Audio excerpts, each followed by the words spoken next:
Welcome back to this video. My name is Rafi Yakub right here, and in this video I'm going to show you on how to disable Window Defender on Windows 11 laptop. So let's. Very first thing you want to do is to simply come down below right here from your start menu. Click on your start menu, and the next thing you need to do is to navigate to settings. Click on settings.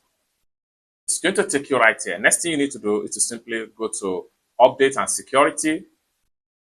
It's going to take you right here. Next thing you need to do is to simply go to Windows Security. It's going to take you right here. Next thing you need to do is to simply click on Open Windows Security.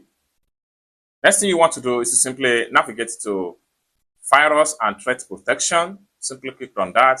It takes you right here. Next thing you need to do is to come down below right here. Click on Manage Settings, and it takes you right here. Next thing you need to do is to come to the top right here. Disable this on. And it's as simple as that. Then the next thing you need to do is to simply click on yes right here. Period. It's as simple as that. So basically, this is how to disable Windows Defender on Windows 11 laptop. I hope you really got value for this video. If you find this video useful, give this video a big like, and also remember to subscribe to the channel for more useful tutorials like this. Thank you so much for watching, and I hope to see you in my next video. Bye for now.